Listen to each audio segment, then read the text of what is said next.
Hey there, everybody. Matt Carter here. And Jessica Carter from CARTERMATT.com. This video is our NCIS Season 17, Episode 12 preview and expectations.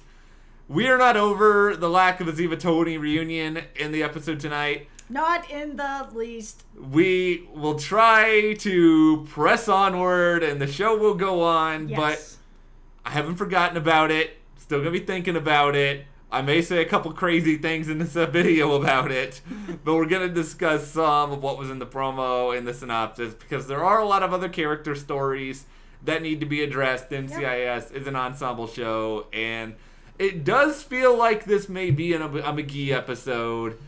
And I know there's been a lot of people out there like myself who've been wanting a McGee episode for a while. Me too. I understand this season has had a lot of Ziva stuff in it. We haven't seen even really Fresnel all season yet. Yeah. There hasn't been, for me, there hasn't been enough McGee. Really, there hasn't been. But this will be a good opportunity, hopefully. Before we dive into it, though, if you like this video, be sure to give us a like, subscribe, and hit that notification bell so you don't miss any other updates that we've got coming your way. So, I think let's start with McGee, because Once Upon a Tim was like one of my favorite episodes last season. That was one of my all-time favorite episodes. I loved that episode. Yeah, like any chance you can kind of sort of bring yourself into McGee's shoes, because he is not your prototypical agent. He is nerdy. He goes to conventions, and yet he still is out in the field. He's not just, he is kind of a hacker, but he's not just like the guy sitting at his computer and typing all day. Yeah, which is what makes him really cool. There's a lot of different layers to McGee where, he's not the typical type of agent that I would think about. If I thought about an agent, I would think somewhere more along the lines of a Torres who's going to come in and be like, yeah, guys, let's see what's going on, take care of everything. But McGee is really complex, and I like all the different layers that there are to him. Yeah, he's nerdy, he loves convention stuff, he does love computer stuff, but he's also an excellent field agent, and he's extremely smart. So you get a lot with him. He's a full package character. I think he's gonna have some interesting stuff coming up. The synopsis, it doesn't give you a lot, but it does give you a little bit to sort of parse through. McGee is going to reluctantly discuss a very personal decision with his teammates.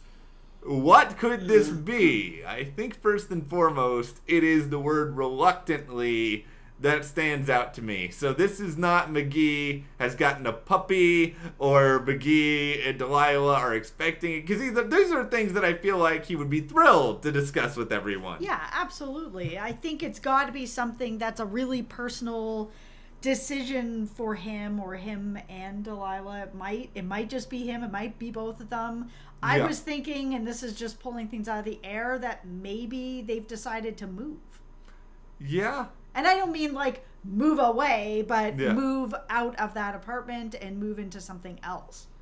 And there's a lot of history around that apartment, so yeah, I was kind of wondering if maybe that would have something to do with it, but then, you know, I was thinking more about it, and really a lot of the team has changed now, so that connection to that apartment is not exactly the same as it would have been if everyone else was still there. Yeah, I think that's probably true, but I think it's at least a reasonable guess, because it's something that has an attachment with people, and I don't think NCIS is going to do something that is like so depressing as McGee is really sick or something like that. I think it might just be something funny, and we're just sort of going down this like weird. It absolutely could be. It could be. There could be some, I don't know, some weird thing that he really likes or is really into that he's embarrassed about. That we all have our own, you know, secret personal behavior, and maybe he's got something that he's, you know, oh, I collect cereal boxes and it's really kind of weird, but you know, here's this closet full of them, and only his, you know, his woman knows about it. Maybe its decision and now everybody knows. Maybe he's stealing everyone's lunches at work and just like eating them in secret, and maybe his decision is, guys, I gotta come clean, I'm not gonna steal your food anymore. Probably not. Probably not. It's better than the other theory I talked about beforehand with you, which was McGee's personal decision is he's going to Paris to see Tony and Ziva. And McGee recognizes that, you know, NCIS, I exist beyond this show on another plane. Yeah, no I recognize kidding. you're unhappy. I am here to make it right. I don't believe McGee is the Doctor from Doctor Who, unfortunately, and cannot travel through time and space. No, I think that it is probably going to be something that is like a funny, quirky thing that we don't know about him, that nobody knows about him, that maybe he brought something into work that he was hiding in his desk and somebody found it and now they know that he's doing whatever with Fruit Loops. Yeah.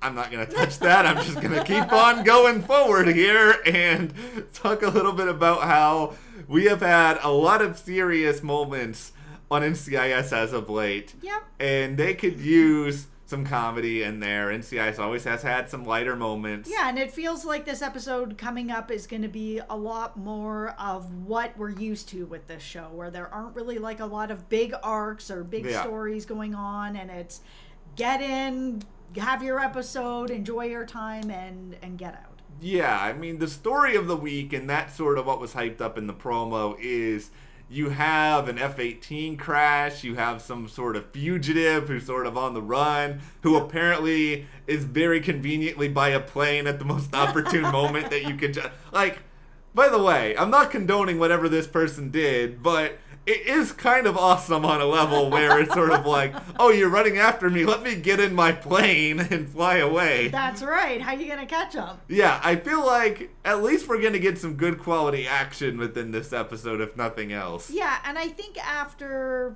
what just happened in this last episode, that we need something like this to just get back into the present and the team and them working together just on a case, and let's just have that.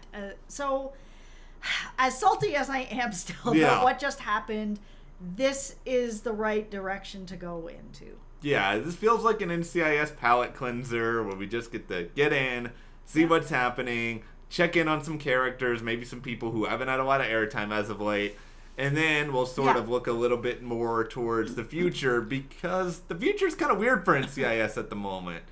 We have a big 400th episode coming up. We also may have a hiatus coming up. I mean, I haven't seen the full schedule, but usually they'll only air a couple of episodes in January, maybe 3 at most. So we're probably going to have a break mixed in here somewhere. But we also have, like, these hanging Chad stories, and one of them being, of course, as you talked about earlier in the reaction, Fernell. Fernell, where is he? I know that there's been a lot of Ziva going on, so, you know, they had to move things around, and that's cool, but boy, am I hoping to get some Fernell coming up soon. Maybe McGee's personal decision is... to be a PI?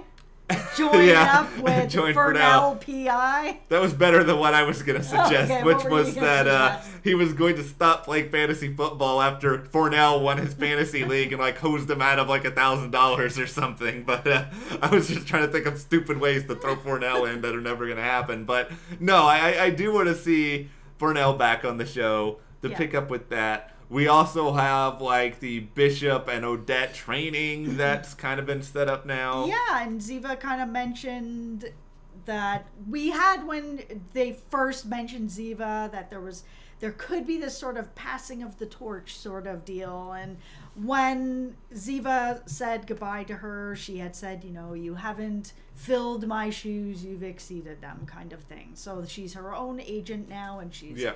on her way to other things, so I feel like that little nudge from Ziva might get Bishop to decide to maybe do a little training with Odette. Yeah, I could see that. Which is fun. I want to see her have something that's personal, that's not just like a love interest. Like, I enjoyed the love interest stories, but like something else that's just for her. Well, that I think should be kind of the priority for the entire second half of the season at this point, because we still have, you know, more than half the season left. So why not take advantage of this opportunity to have, here's a really good solo Torres story. Here's a really good Palmer story. The 400th episode, if Stephen Frank, you know, I buy into what they were saying, but it was kind of early when we interviewed them, that it could be about Ducky and Gibbs to a certain extent. Give us some good personal stuff, and leave that door just like slightly open so that Ziva could maybe come back in some shape or form.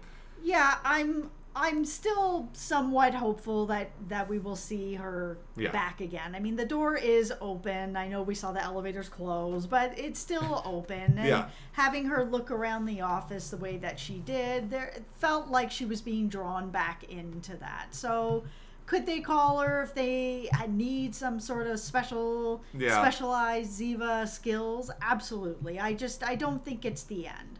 It's just we have to deal with the waiting now, and we got to be really patient because I don't think we're going to get anything that's like mind-numbing, earth-shattering next week.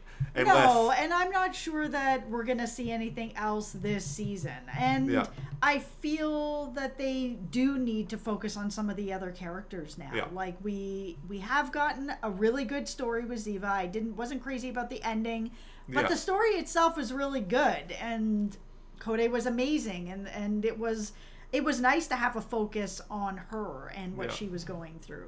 But now it is time to see what's going on with the rest of our crew, because it does feel like McGee has been really kind of sidelined this season. There hasn't been enough of him at all. But now is the chance where he can make the personal decision to tell everyone that he actually developed superpowers over the holiday break. God, this is getting worse and worse. We are now. As this video is going on, it's spiraling into that. Give me your weirdest theories for what McGee's personal decision could be in the comments. They're probably better than mine, but if you like this video, give us a like, subscribe, and you can support us further by checking that link in the description to the CARTERMATT store, and we'll see you here next time.